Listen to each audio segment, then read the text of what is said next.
और अब artificial intelligence यानी एआई की सत्ता की बात करते हैं, जिसमें डर भी है और अवसर भी। क्योंकि गूगल के सीईओ सुंदर पिचाई ने एक बार ये कहा था कि एआई मानवता के लिए आग या बिजली से भी बड़ा बदलाव लाने वाला हो सकता है।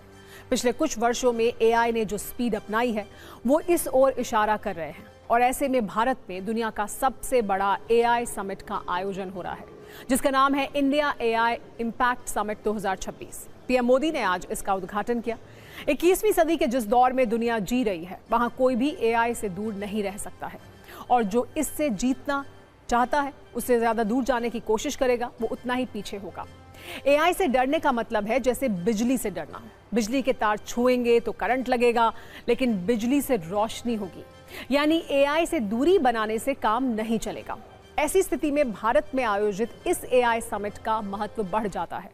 महत्व इसलिए भी क्योंकि इस समिट में दुनिया के 20 देशों के राष्ट्रीय अध्यक्ष शामिल हो रहे हैं। 100 से ज्यादा कंपनियों के सीईओ इसमें शामिल हो रहे हैं। 135 से ज्यादा देशों के प्रतिनिधि इसमें मौजूद होंगे। इसमें शामिल होने के लिए 3 लाख से ज्यादा रजिस्ट्रेशन हुए हैं। 300 एग्जीबिशन पवेलियन लगाए गए हैं। इसमें करीब 600 हाई पावर्ड वाले स्टार्टअप हैं। 13 देशों के एआई पवेलियन भी यहां मौजूद हैं, जबकि 30 से ज्यादा देशों की 300 कंपनियां अपने एआई गैजेट्स और तकनीक को यहां दिखाएंगी। इतना ही नहीं, 70,000 वर्ग मीटर से ज्यादा बड़े एरिया में आयोजित होने वाले इस समिट में 25 लाख विजिटर्स के आने की उम्मीद भी है। ऐसे में सवाल, दिल्ली में लगा है एआई का महाकुंभ, जहां 300 से ज्यादा एग्जीबिशन, बड़ी कंपनी के ऐलान और प्रधानमंत्री नरेंद्र मोदी ने किया है उद्घाटन। क्या भारत अब एआई की रेस में आगे निकलने वाला है? आज की वीडियो में जानेंगे एआई इम्पैक्ट समिट के पहले दिन का पूरा राउंडअप। दिल्ली में आयोजित एआई इम्पैक्ट समिट का पहला दिन बेहद खास रहा। प्रधानमंत्री नरेंद्र मोदी ने इस समिट का उद्घाटन किया और एआई इम्पैक्ट एक्सपो की शुरुआत की, जो इस इवेंट का सबसे बड़ा आकर्षण बना। यह समिट सिर्फ टेक्नोलॉजी इवेंट्स नहीं, बल्कि भारत के डिजिटल भविष्य का रोड मैप माना जा रहा है। एआई इम्पैक्ट एक्सपो में 300 से ज़्यादा एग्जीबिशन लगाए गए।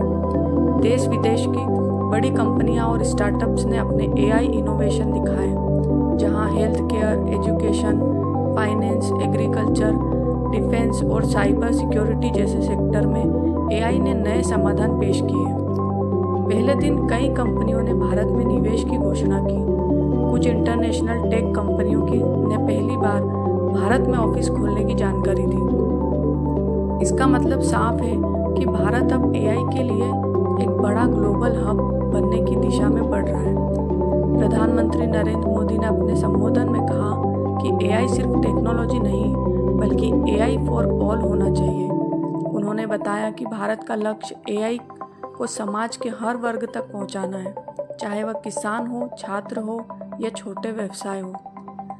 एआई के जरिए हेल्थ केयर में तेज और सटीक इलाज, एजुकेशन में पर्सनलाइज लर्निंग, एग्रीकल्चर में स्मार्ट फार्मिंग, बिजनेस में ऑटोमेशन और बेहतर प्रोडक्टिविटी।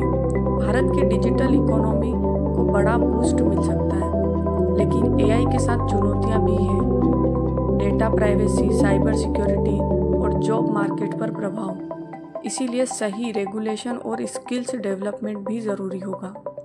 एआई इम्पैक्ट समिट का पहला दिन भारत के लिए एक बड़ा टेक्नोलॉजी माइलस्टोन साबित हुआ। अब सवाल यह है, क्या भारत एआई की दुनिया में लीडर बनेगा? आपका क्या मानना है? कमेंट में ज़रूर बताएं। वीडियो पसंद आए तो लाइक, शेयर और कमेंट ज़रूर करें, और ऐसे ही टेक और भविष्य की